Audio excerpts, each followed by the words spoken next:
Hello there, folks. Welcome to Total Male Introspective, episode 104. My name is Joe. I'm JC. What's up? Jonesy here. We got the guys all together. We got a lot of good stuff to get to this week. But before we get there, we're going to talk to you guys about a few things. We are live on almost every major podcast platform. iTunes, Spotify, Google Podcasts, Deezer, Pocket Casts, a bunch of them. We're still waiting on a couple, iHeartRadio, Pandora, and whatnot. But for the most part, you can find us, and it will come in handy if you missed the live show and you can't join the discussion. You can listen in the car on the way to work the next day, or maybe when your kids are bothering you, why don't you just ask Alexa? Ask Alexa to play Total Male Introspective Podcast, and she will do it. We're on Alexa as well. So also check us out on Twitter. We want to build up our Twitter at the TMI Podcast. We've got Facebook, which most of you are probably watching from at this point, and that is facebook.com/the TMI Podcast. Instagram at total_male_introspective. And if you don't know, every Tuesday night we go live at 9 p.m. Eastern Standard Time, 6 p.m. Pacific Standard Time. This week, we're going to get to some fun stuff, guns, the good, bad, and the ugly. But before that, we're going to just catch up a little bit. So what are you guys up to this week? What's going on? Some good news? Anything going on? A lot of good news coming through. We have sports coming back this month, so that's going to be amazing. We have baseball, basketball, the NFL. Nothing can go wrong right now. It's like pre-COVID. That is not a 2020 statement that you can make, bro. You cannot make that statement in 2020. I just heard of the bubonic plague. This is not good news, but there's squirrel tested positive for the bubonic plague in Colorado or something like that. Oh my God, the bubonic plague. I can't believe that's making a comeback. Well, actually, I can, because it's 2020 and anything goes now in 2020, apparently. Yeah, just that actress Naya Rivera drowned suddenly in the lake over there. I don't know if you guys heard about that. She was from Glee. Yeah, that's such a crazy story. Like, so unfortunate for her family and like her child and whatnot. Oh, it's terrible. 2020 just keeps the hits coming. But there's some conspiracy theories behind that. Ooh, I love a good conspiracy theory. Give me some more. She was dragging a big giant bag of white bag with her onto the boat from the security feed, and they didn't recover that. So when they recovered her body, and it's really sad because her son was left on the boat alone. But then there's people saying that since she was connected to David Spade, and then there's all this human trafficking stuff going on, and he's always kind of been this Hollywood elite guy that they've questioned because he dates like 12-year-old girls, but has all his girlfriends have been like 18 and he dumps them when they turn 19. I'm being facetious, but that makes a lot of sense right now, because I don't think I can think of a single David Spade significant other. Really? Yeah, not off the top of my head. She was one of them. And then there's been since Kate Spade was his sister-in-law, and she suddenly committed suicide, and she was friends with Anthony Bourdain, and there's all these rumors flying around that these people started to uncover the truth about the Hollywood elite, as we're hearing, Hollywood and Washington elite. So yeah, that's not good news, but I don't know. I have some good news. I mean, I worked today. I made some money. There's some good news. Oh, that's good. I'm happy that our tax dollars are going to you. Yeah, I got to play some poker this weekend. That was my weekend. Oh boy! Shout out to DePaulo, who won the big 500 on Sunday. I was in there. I was playing well, and then I was not playing well. Yeah, but I won a little bit of money afterwards in the cash game. Just wish they would make it legal in New York. I had to rent a hotel in New Jersey, which is such a pain, but it is what it is. It's pretty awful. Wait, it could be a lot worse. Like, didn't that DePaulo dude win by staying in his car the entire time? Yeah, so he was in the parking lot of a Whole Foods using their Wi-Fi, and there's a video of him. When he finally won, he took a video of himself. He's actually a pretty big blogger too, or a vlogger, where he was sitting in his car, and he jumps up, gets out of the car, and screams for joy. And literally no one's around him except this one guy who's coming out of Whole Foods. with his groceries. And because at this point it's like 7 or 8 a.m., he's coming out of Whole Foods, and the guy just looks at him like, what the hell is wrong with this dude? What was the take? How much money did he win? It was 160,000 or something like that. 150, 160. He could have bought groceries at Whole Foods for like 2 weeks. Yeah. Yeah. Oh man. Wait. I just don't understand how people can play poker for such long periods of time. It may just be my ADD that I can't sit still for that long, but like people literally just sit in the same seat hours on end. Like you don't get swamp ass or like you have to go to the bathroom. Yeah, we do. Yeah. Well, in the age of quarantine, a lot of people are just playing poker at home. Or in parking lots of Whole Foods or in hotels. Yeah, pretty much. Calling big hands from the toilet with their tablet on their lap. Pretty much. Yeah. Speaking of toilets, I swear if people realize majority of the times that I like a post on Instagram or Twitter or Facebook or any social media for that, I'm probably on the toilet. Oh yeah. All of us are just talking to each other from the toilet, essentially. Sometimes it's like really awkward too, because you like kind of feel bad, but then you're like, nah, this is my happy time. I don't feel bad at all. You ever forget your phone in the other room after you already start the process, and you're like, no, like sent back to the dark ages. Grabbing the shampoo bottle, reading the shampoo bottle. Oh man. So the other day I was having this conversation with one of my friends, right? And we were having like a nice friendly debate about what's going on in the world right now. And, she was talking about guys and gossiping. So I posed a question to a couple of people, and pretty much it was, do guys gossip more than girls nowadays? That's a good one. Wow. That's one for the comment section, guys. If you guys are watching, comment and let us know what you think. Do guys gossip more than girls? And let's let Jonesy take the lead and see what he had a thought there. Go ahead. Man, do guys gossip more than girls or women? I would say it's probably about equal. Just because I know that JC, you and I, we talk about our friends. Yeah, we talk about our friends, and we talk about the people that we hang around with, and not in a negative way. Just, hey, did you hear this is happening in such and such's life? Or Joe, did you hear that? Did you hear that JC got a haircut? That's fake news right there, because I definitely need a haircut. Or how my wife put a patch in my head when we tried to do a quarantine haircut by accident. Oh yeah, which is why we started this podcast 2 months into quarantine and not at the beginning of quarantine. Oh my God! Speaking of your haircut, Jones, I have to tell you, you kind of look like Kevin James and Vegeta. Wow, I've never gotten Vegeta. Why? Because I got the LeBron James hair fade going on. Yeah, you're looking like a LeBron James Eminem. You know what? You're making me feel bad. I'm gonna have to get a TMI headband. My hairline. I'm gonna drive those on Etsy right now. I'm gonna drive this away from Jonesy's hairline because I wanted to say something about the gossip discussion. I think that it depends on people's platform, because like you can gossip on Facebook, you can gossip via text, or you can gossip in person. And I feel like women like to gossip more in like when they get together in their groups, like they have a movie night or a night at the bar. They're like, yes, I can't wait to tell you all this stuff. And I think guys were just like, hey, like you just said before, hey, did you hear that about this? And shoot a text instead of making it like a big sit down, set the table. I feel like what we consider gossip and what women consider gossip is totally different. Also, like women go into excruciating detail about pretty much everything, and guys are more like surface. Everything.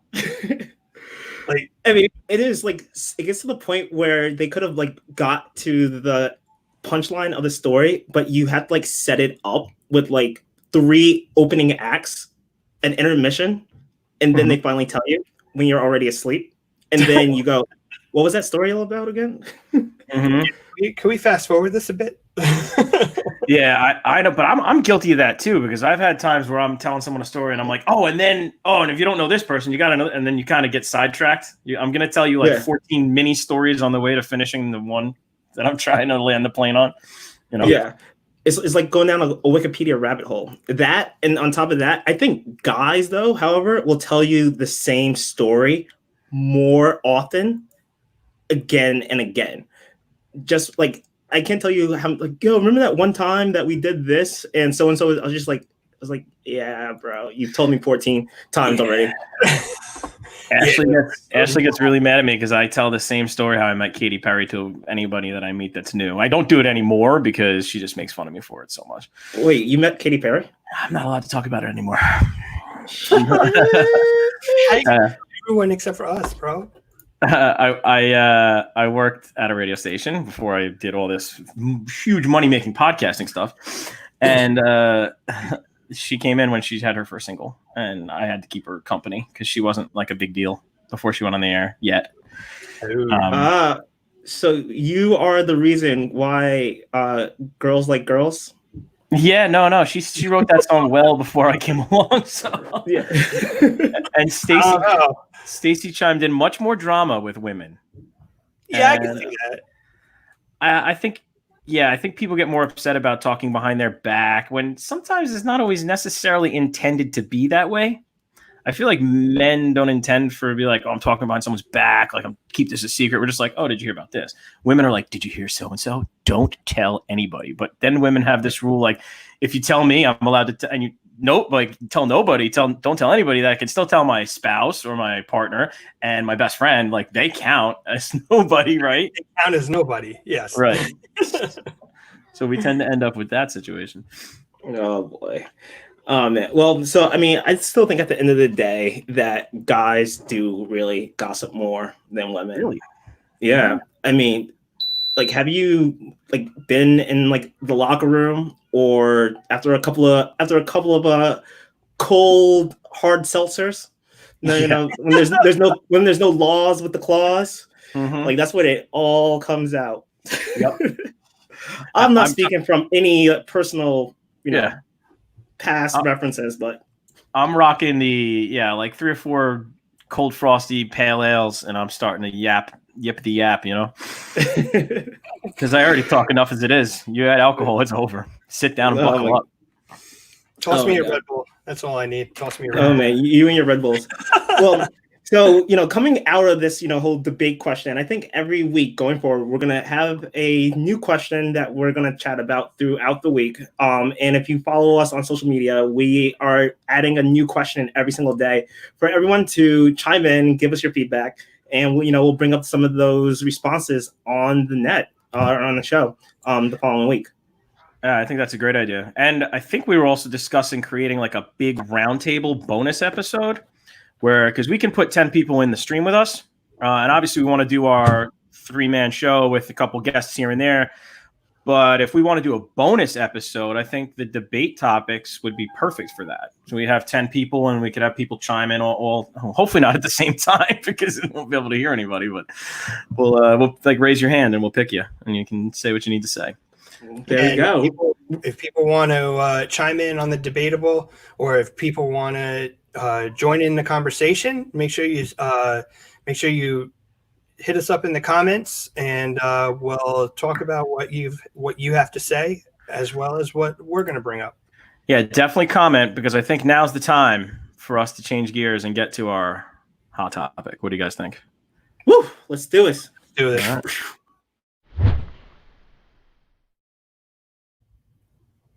All right, guys, hot topic this week. This is what everybody's waiting for. This is what everybody's tuning in for, from what I hear. All the feedback we're getting is everybody psyched about our hot topics. Here it is. Guns. The good, the bad, and the ugly. Jonesy, that was your title, so you got to get credit for it. Thank you, sir. And I have a lot to say about this because, as you guys have heard, I'm libertarian. I tend to ride the middle ground so I can see some stuff from the left and some stuff from the right, and I can really see both sides. I try to see both sides, and I try to research a lot more because I have to fight both sides all the time. I have to debate with everybody. So being a libertarian, I think that the Second Amendment is very important. I think that people should be able to protect themselves in their home. We had a situation in my home where the reason we own a firearm is because someone tried to kick in our door at 3 a.m. Someone tried to kick in our door when Ashley was breastfeeding our youngest, and I was standing at the top of the stairs with a knife, butcher knife, just hoping it wasn't more than one guy and hoping they weren't armed. So to take that experience and that feeling and saying, what if they were armed? What if there was 2 or 3 guys? What if they weren't here to steal stuff? What if they were here to hurt the family, the children, my wife? So a lot of people have also had a different viewpoint where they think that only police should have guns. Now, I think that this current climate with police issues and with protests turning to riots and turning violent, I know a few people, I'm not going to mention names, that have definitely said that they've changed their mind on having a firearm in their own home. So I think we were in a comfortable situation here in the United States of America where people got to a point where they thought that they didn't have to worry about anything. They didn't have to worry. The cops will take care of me. And now a lot of people out there saying the cops aren't going to take care of you. And then they're scaling back on the funding for the police. So there'll be less cops out and about, maybe. So what do you guys think? You can chime in. I mean, we have a lot of other bullet points here, but you guys can chime in at any point to add to the discussion. Yeah, definitely. I guess I'll play devil's advocate or say a little bit about the other side. I'm more of a liberal when it comes to this topic. I would have to say that the statistics that we have in this country are sort of more against gun control, more against the public having guns than were to have the public to have guns. So, for example, one of the things that I was researching is that guns are rarely used in self-defense, and that out of the 29 million violent crimes committed between 2007 and 2011, 0.79% of the victims protected themselves with a threat of use or of a firearm at the least employed protective behavior. Okay, so basically what that's saying is even people who had the guns were not prepared to particularly use them. I know that we're later we're going to talk about, hopefully we'll talk about concealed carry and open carry. If you know the person has a gun, it's more of a deterrent than wanting them to use it. But in the actual use of the gun, it seems like not a lot of people are being trained in the proper way to use it. And then when you're in that kind of that heightened adrenaline rushed situation, you're not equipped to handle that kind of situation along with the emotions, because the only thing you know how to use is the gun, and you are only really trained on the gun rather than training your emotions along with that. What do you think? I will just jump on the statistic train real quick. Do you know that the crime statistics in open carry states are significantly lower than the cities and areas with super intense gun laws? Mm-hmm. So it's kind of a tricky situation, because I see what you're saying about the statistics you had stated, but if you look at open carry states, they have way lower crime rates because people are like, well, maybe I'm not going to pop this guy in the mouth for no reason because I might get shot. Just right. certain things along those lines. So there are. That's the thing too with statistics these days is, and I figured this out with the mask situation about for COVID, is a lot of people are using statistics to prove their point, and they can take their statistics and find the right lines and numbers to back up their opinion. Right. It's pretty much, you can pretty much find any statistic to back up your opinion if you try. This is how I get paid. Is that what you do for a living, Dave? Yeah, pretty much. You guys take that spin and run with it. All right. How do I get him out of the stream? What do we do? No, I'm just kidding. Yeah, it's so the statistics can be blurred. I do know that I feel safer in my home now having it than not having it in any Right. situation. My wife has gone to learn to fire it twice, 2 sessions, not just like 2 separate time, like 2. Oh, shot it once, shot it twice. She knows how to use it. She went for 2 separate sessions with family to learn how to fire it properly, and so it's definitely something I feel more comfortable with, especially after the situations with the police and the riots. We do have that famous couple. I guess we can dive right into that. Oh, Oh, good old Karen and Ken. Good old Ken and Karen in St. Louis, Missouri. Wait. Why does it have to be Ken and Karen? But can't it be Karen and Ken? Oh wow, we're gonna go with that, huh? I'm just saying, it's K-A, then there K-E. was Bonnie and Clyde, and her name came first. So, that's the first time just woman rolls off the first tongue. up, probably. What was that, Jonesy? I say it kind of just rolls off the tongue. Yeah, Ken and Karen does flow. But that isn't actually their name. It's McCloskey. Not that it really matters. I'm pretty sure everyone's seen the memes. And I dropped the ball. I didn't put the meme links up for us to share the memes. I mean, we could. I could find it. There's a lot of memes with this couple. And if, for those of you who don't know what happened, some of the protests, the Black Lives Matter protests, made their way into a gated community. Some of the protesters wanted to go to the mayor's house in that gated community and broke the gate in order to march to the mayor's house. So this couple felt threatened. As far as the reporting and the story goes, as we know, screw the media. We never believe anything they say. But I feel like I read enough on this that they covered the bases. Mm-hmm. This couple went and got their firearms, went out onto their lawn. Now, this is where I differ from their choices. They started directly pointing the guns at the protesters. I could see where they thought maybe that a protest could turn violent because, I mean, we've seen more than a few turn violent at the drop of a dime. Some of them, not the majority. But not the majority, but let's just say it's not out of the question for it to turn south. And so they thought they needed to defend their property. Now, they looked absolutely freaking ridiculous doing it. And when you look that ridiculous, you're going to be a meme. Yes. So you get memed pretty good there. Yeah, the memes have been flying around. They what do they call it? There was a Contra, like the Nintendo game Contra, with their pictures on it instead of the 2 original guys. There's a bunch of them. I'm sure we'll put them up on our Facebook after the show at least, so you guys can check them out. But definitely, the point is they did some things they shouldn't have done, but then people went after them and took their guns away when technically what they did was just kind of wrong, but it wasn't illegal. You know what I mean? Right. And my number one question was, as being more on the liberal side, my number one question was, did they have a permit for it? Were they purchased legally? The whole jazz, and you found out that everything was kosher with that, right? They swear up and down that everything was legit and that the government doesn't have a right to take their firearms. When I say what they did was wrong, I meant that the way they were pointing the guns. I personally would have, if there was a march of thousands of people, I don't know exactly how many, but I'm assuming if they were marching on the mayor's home, there was a good number, breaking down your gated community's gate and walking past your house screaming, I would also take my firearm out and I would have probably sat on my porch. You don't want to sit in your house because if someone does start being violent, then you're already in your house, and the only way, then it's too late. They're going to be in your house too by the time you come to an altercation. So that's I would have been on my porch. I wouldn't have been pointing it at anybody. I would have just had it on my lap, like, let's not do this here.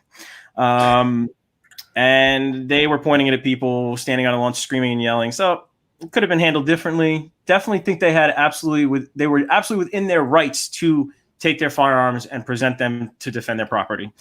I know a lot of people don't agree with me, and you guys feel free to chime in the comments because I'd like to hear what you have to say. And Jonesy and JC, take it from here. Well, I just feel like, Joe, you're a responsible person, you're a responsible gun owner, and there's a lot of issues with people not taking care of their guns, not doing what they're supposed to be doing with them, even if they were to obtain them legally. So, for example, the fear, and one of the fears that I guess the liberal side has more so than the conservative side or the libertarian side, is that the gun owner is not going to have a safety on it. The gun owner is not going to put it in a safe, or because they feel like they can't have easy access to it or whatever it may be. And then a kid's going to pick it up and do something, to hurt themselves. Sure. Valid concerns. It's a big concern about that. And there's talk of having guns have a special safety on them where it uses your fingerprints, and only one person with a registered fingerprint can use the gun. But that technology is not ready yet. Wasn't that in Minority Report?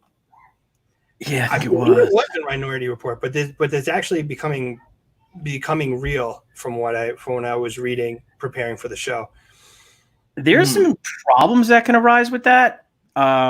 If you're in a life chop off your hand, yeah, no, yeah, take your hand. I was just saying, a life-threatening situation if that safety fails, because I mean, how many times do we have to on our cell phones at this point? And this technology on the cell phone's been around for 3 or 4 years now, easy. Right. Wait, so you don't. Wait, oh, you must have an Android, because we use our face with our iPhones. Oh no, I just don't use it. I honestly don't use that. I don't use any of that. I just know it's available to me. Yeah, no, I use my phone too much. I don't have any security on my phone. I just swipe it open. I don't have time for that nonsense. But if it fails, it could be that half a second that's the difference between life or death. What if you're not home and your wife or vice versa needs to get to protect themselves? Then it could be an issue. So there's going to have to be more research done and more development on that for me to get on board. Do you understand what I mean? Mm-hmm.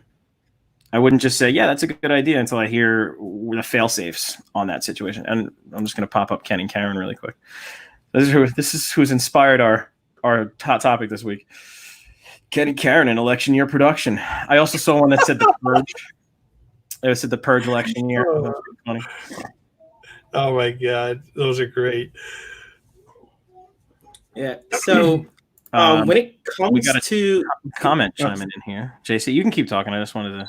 Yeah. So I mean, when it comes to like guns, like we should like just kind of get down to like the nitty gritty and talk about the Second Amendment, so people really have an understanding why people go so, crazy over their rights to guns. Mm-hmm. This shall not be infringed is key words. So I have the Second Amendment right here. The Second Amendment states a well-regulated militia being necessary to the security of a free state, the right of the people to keep and bear arms shall not be infringed. Yeah, those last 3 words are important. Yes. However, this can be interpreted in many different ways because, a lot of people say that that gun ownership should be to the privilege of a well-regulated militia rather than individual people. I see that argument, but the well-regulated militia, a militia is made up of individual people, not military. It's actually made up of the citizens. So that means the citizens have to be armed in order to create that militia. Right, but what does well-regulated mean? Well, if you well-regulated seems to be you can't walk in and buy a gun. You have to wait months and pay a bunch of money up front and take safety classes before you can actually walk out the door with one, at least in New York. So having a permit or something that says, hey, I took all these different classes so that I know how to use a gun appropriately. Sure. And John Krynis chimed in and said, well-regulated implies organization and abiding by a strict code.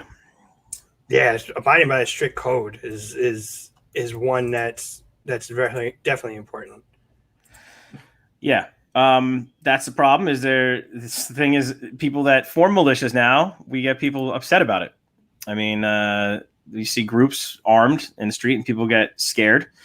But there were some protests. Not that I agreed with the protests that were going on to let us get haircuts. Those protests to me were ridiculous. But hey, you're entitled to your opinion. But those men were armed, and if you didn't notice, no one messed with them. They got through their protests, and there was no violence. So there could be a positive in that situation. The police didn't approach them in any negative way. They were not tear gassed. They were not hit with shields. Okay, but what about those peaceful protesters the following week that were hit with shields and hit with gas containers and not armed? All that jazz. Exactly. So why should the people who aren't armed, be hit with tear gas and rubber bullets? I'm not saying they should. No, absolutely not saying they should. I'm just saying it was a very clear difference in what happened. I mean, do you think they feel stronger because they had their guns with them? Absolutely. Like absolutely, yeah. So, like, are you saying that, like, do you feel that a gun makes a person a bigger man or woman? No, but when you're going out in the street to protest and you're with a group, a well-regulated militia, if you will, 20 guys armed, it doesn't make you a stronger man. It makes you a stronger group, and then your group is now less chance that someone is going to, I'm not condoning people just going out in the streets and just shooting people because they're upset. Like, that's not what I'm saying. I'm saying in these protests where these guys were armed, men of different backgrounds, different colored skin, they were standing there, they had their weapons, and they were not messed with any further than just, please stand over here. And that's kind of what the whole point of the Second Amendment was to protect ourselves against tyrannical government as well as from each other. Yeah, John coming in through the clutch with a response right away, as you say, protecting the government and the king. It's too long to read, John. Jeez, you're gonna cover JC's whole face. Cover JC's whole face. I'll read it though. Or Matt, why don't you read this one? All right. John Kreinus says, if the Second Amendment was drafted in order to defend the new United States against the tyranny of King George's army, then the implication would be that the Second Amendment is meant to give equal footing in order to oppose that enemy.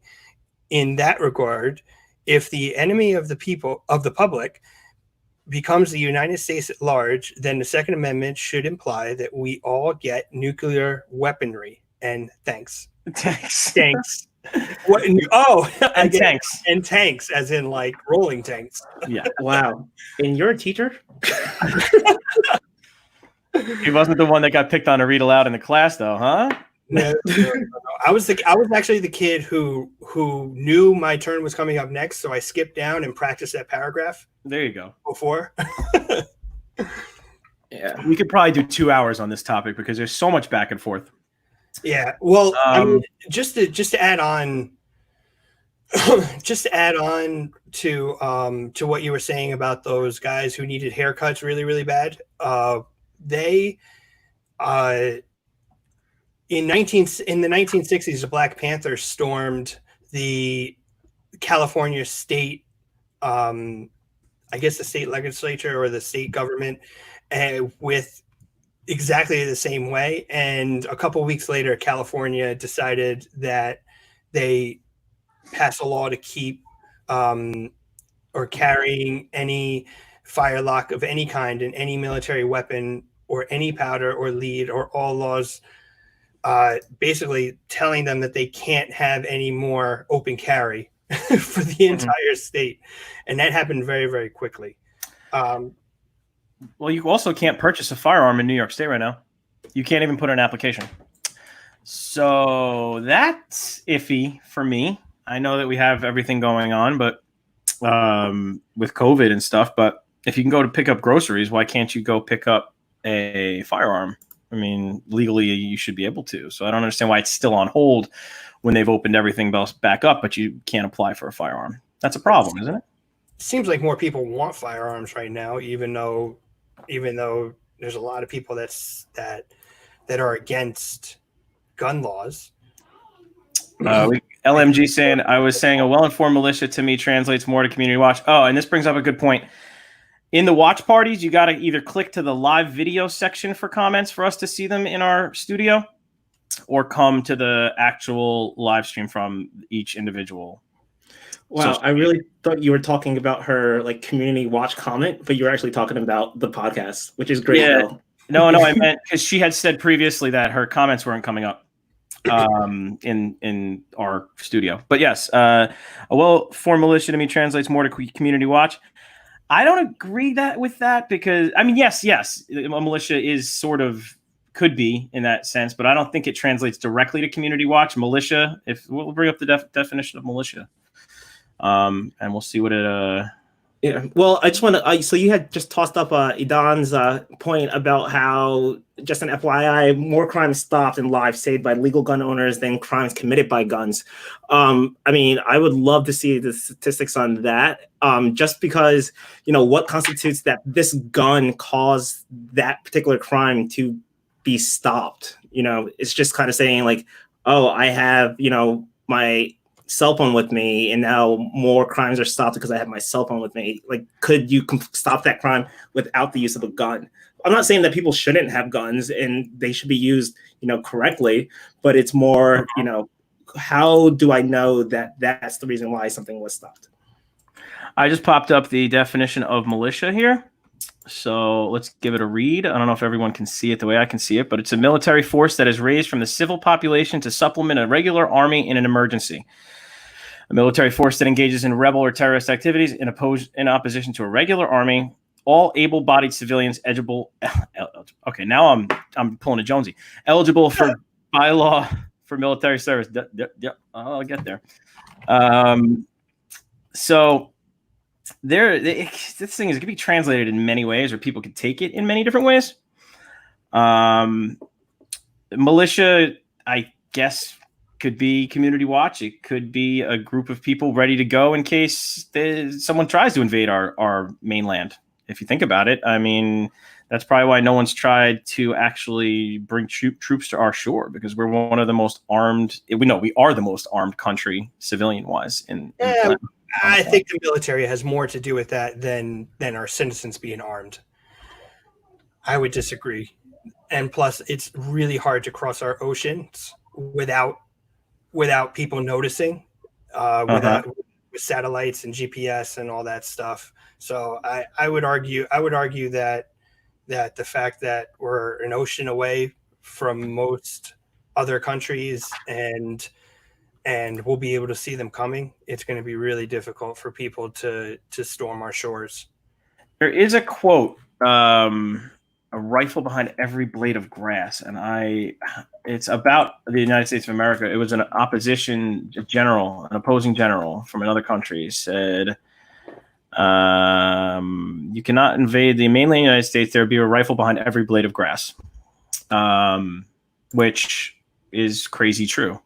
Yeah, so, isn't there like 120 guns for every 100 people in America? So yeah, we definitely oh shoot. I didn't want to do that. I almost banned you from the studio, Jonesy. That would have been bad. It's not what we're going for here. Don't ban me, I'm literal. Don't ban me. We're having a very chill discussion. There's no reason to ban him. John Krynis chimed in. That's why we still have this debate 250 years later, Joe, because I said that it's a little bit loose to interpret, I believe is what he was talking about. No, it is. And most of our Constitution is pretty loose to interpretation, except for, the ones that are ridiculously specific. But most of the Constitution is interpretable. Mm-hmm. Right. For white men. Yeah, that's true. We're not doing that. But we're talking about guns and, the rights and the wrongs, or the good and the bad and the ugly about guns. But, there's common questions that people say to like combat like gun protocol, we'll call it that. So when it comes to gun confiscation, where do you land on that? Like, should people be put away for life for guns? Like, what can we do to put away for life for having guns? Yeah, like illegally having guns, I'm not on board with illegal firearms. I'm not. That's just to get that out there. I'm not okay with people having firearms illegally. If you follow the right protocol, sure. Do I think some of the protocol is extreme? Yes. because in New York State, you have to put a certain amount of money down on a firearm just to apply for it. And I believe it's a non-refundable deposit. If it doesn't go through, you still don't get your money back. From what I understand. Fail the background check or whatever. Yeah. And then there's for handguns specifically, there's a safety class. With long guns, there's not. Long guns being rifles, shotguns, etc. There is a lot of media misinformation that people, I think, have led to certain restrictions. We can get into that in depth, but a lot of people don't understand the functionality of certain firearms. Like, for example, AR-15 is always under fire, no pun intended,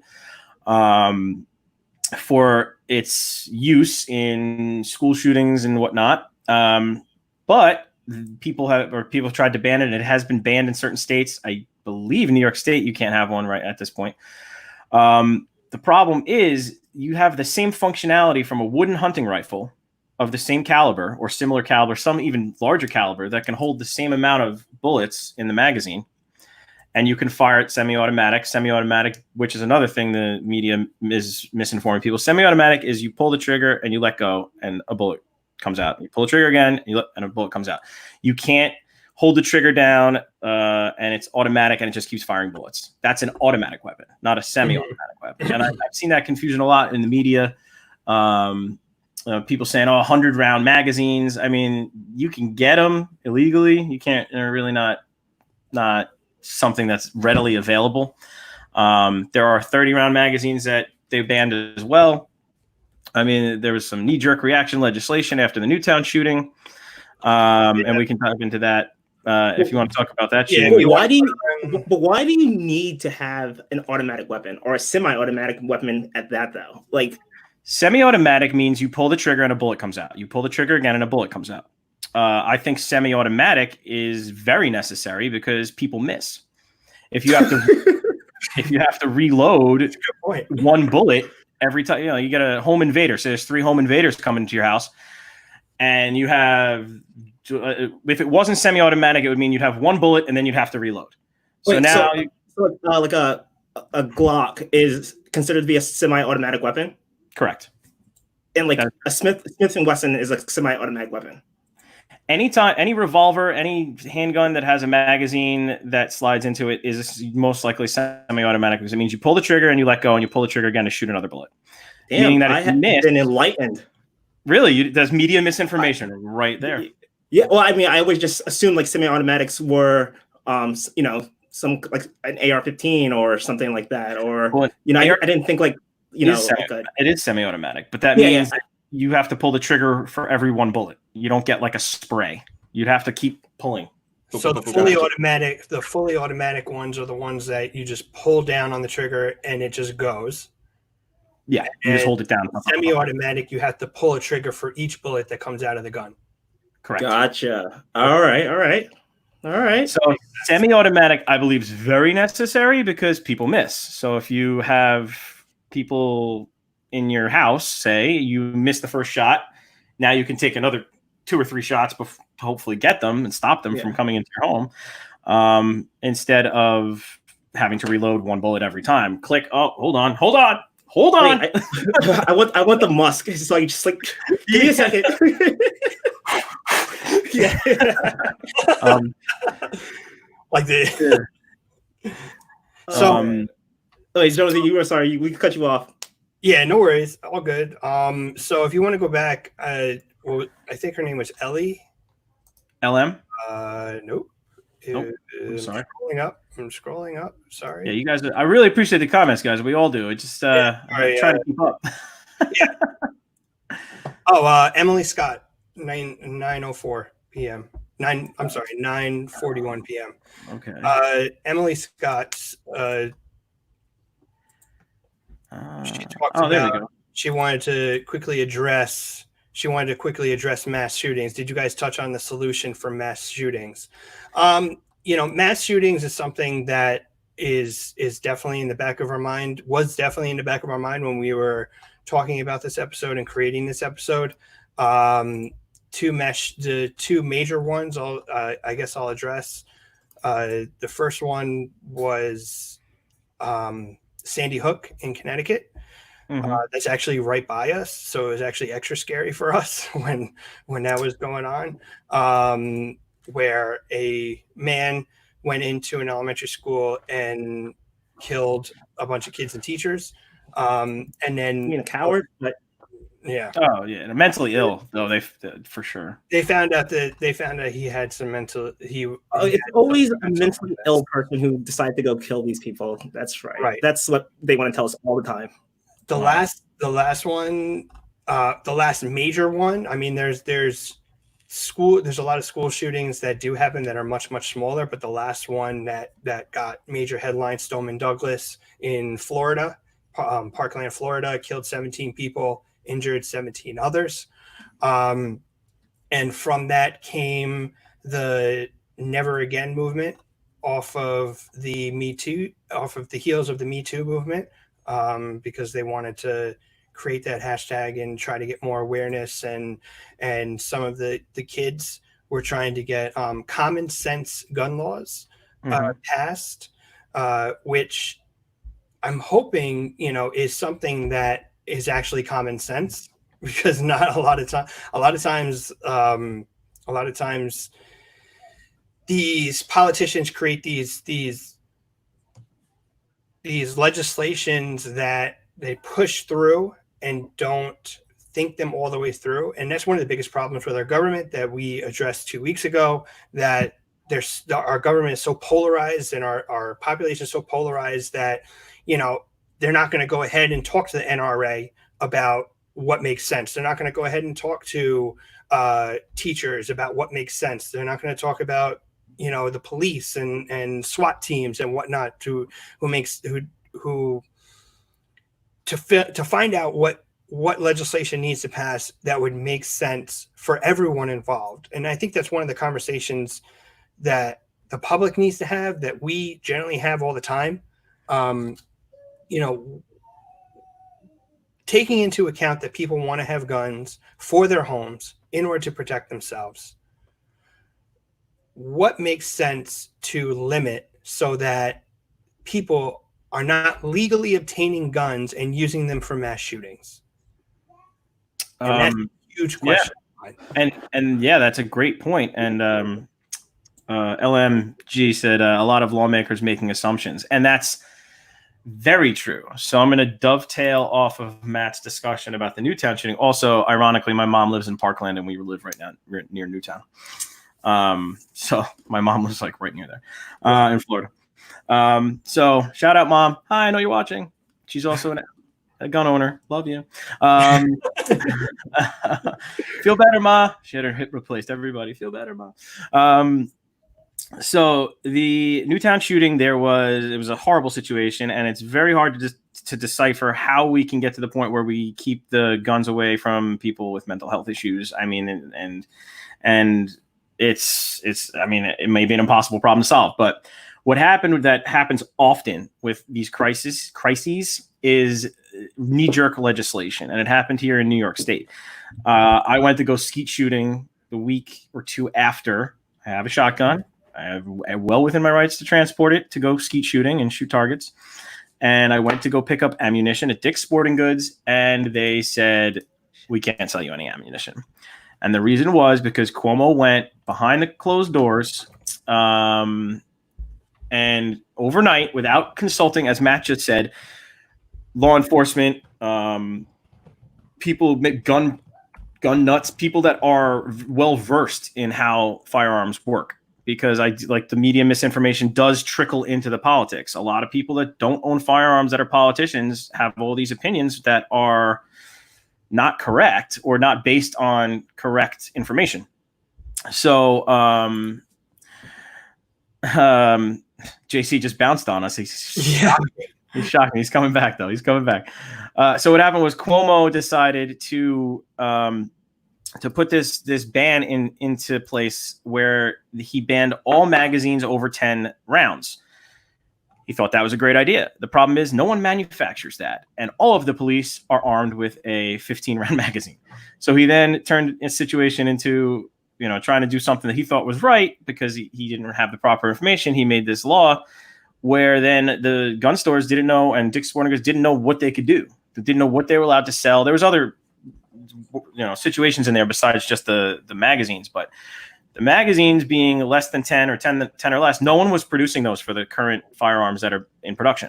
So it was a huge mess, because then the cops were walking around and go, "What was my state issues or city issued firearm illegal? Do I have to take my bullets out of my gun? I mean, and police officers are putting their lives on the line. I feel obviously we can get into the ups and downs of that, but they should be able to protect themselves just like anybody else." So it was a knee-jerk reaction, and it was misinformed, and it caused a whole lot of problems. So I think that, like Matt said, people need to have the discussions with the right people, the gun enthusiasts that know how to explain the operation. And maybe some of these politicians should get more informed about the functionality before they decide the laws, just like anything else. I think it's a lot of not just knee-jerk reaction, but there's a lot of emotion that goes towards this topic, because you're talking about killing. In most cases, especially those kids, who survive this, you can't tell them, you can't really tell them how to feel. I mean, it's really, really hard to go through something like that and not have the emotions of it. But there is something that has to be done as far as I'm a teacher myself, and it's really sad to see, the school shooting training that we have to go through. Not only in the lockdown trainings and the shelter in place trainings that we do, but also they actually hired a company called Armored One. Shout out to Armored One. They do a really nice job. And this company comes in and teaches us how to survive a school shooting. God forbid it were to ever happen in our school. That's great. And it is really cool. It is really, it's not cool. It's terrible that it has to be a thing. Yes, it's terrible that it has to be. And they do it in 4 phases. They do it in the first phase. The first phase is just like everybody sits in an auditorium and we learn statistics and the PowerPoints and what to do. The second phase is actually they put you in a classroom and they come around with air guns, and they train you how to react to control your emotions. Wow. For when put in that kind of particular situation. And then there's a third phase about prevention and everything else. But it's something that it's interesting that we have to go through this year after year. The push for teachers to be trained and to carry a weapon. I would wholeheartedly disagree with that 100%, because, just talking about myself, I am very uncomfortable with having a gun. I'm very uncomfortable with shooting a gun. Maybe if I did it a couple times or wanted to learn how to do it, I probably could get over that fear. But right now, there's a lot of teachers that feel the same way I do, and don't really want to have, or don't really have the desire to have the ability to shoot a gun and have a gun in a classroom with someone else's kids in your class. Is something that I don't even want to put myself through, just in case, the gun were to go off by accident within my classroom or something like that. It's meant to prevent. However, most of the time, the gun goes off in a non-threatening way, and in it when you're not being threatened, but it just goes off by accident. And I wouldn't even want to put myself in that situation. So there's a compromise there that I've heard. There's a few compromises there for school shootings. And since someone had mentioned like solutions for school shootings was something, we could have done 2 hours on this. So maybe we'll do a part 2 down the line, because we have a lot of content here and we're gonna have to wrap it up in a few minutes. But I did hear a suggestion, and a lot of veterans have suggested that they would volunteer their time to post themselves outside of school.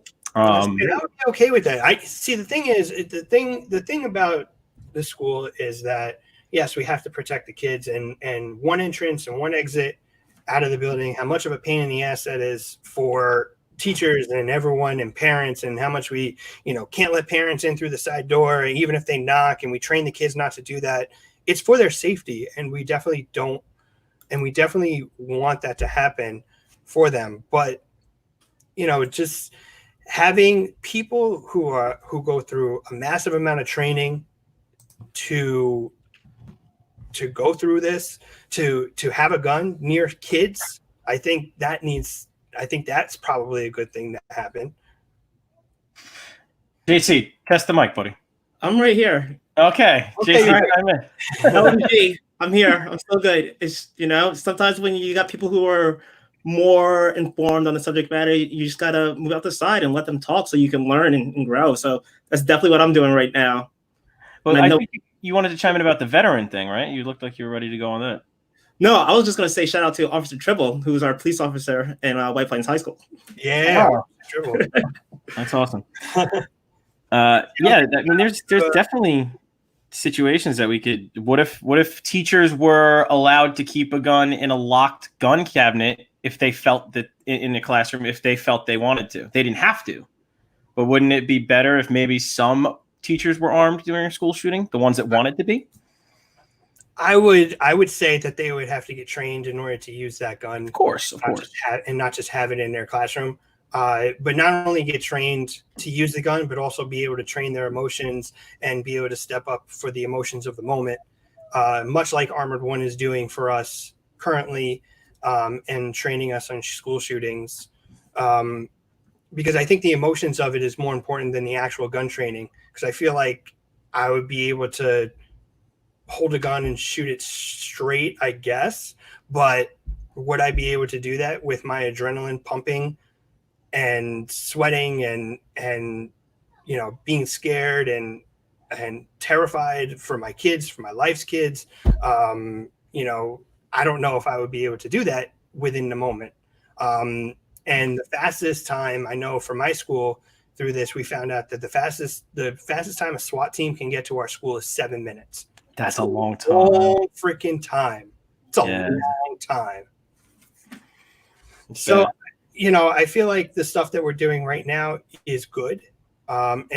Speaking of Armored One, shout out to Caitlin Roig. Caitlin Roig was the 29-year-old teacher who hid 14 students in her bathroom and barricaded the door behind them when Sandy Hook had their shooting. She works for Armored One, and I saw a bunch of videos with her, and she came and spoke and stuff like that. She is an amazing woman, so shout out to her for being able to for doing what she did with no training, because I don't even know if I'd be able to do that. Right. Yeah.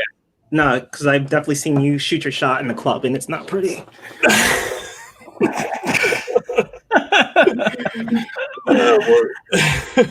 We have so many comments. People have so much good stuff, and it's nothing personal, guys. We're just limited on time, so we can't discuss every comment right now.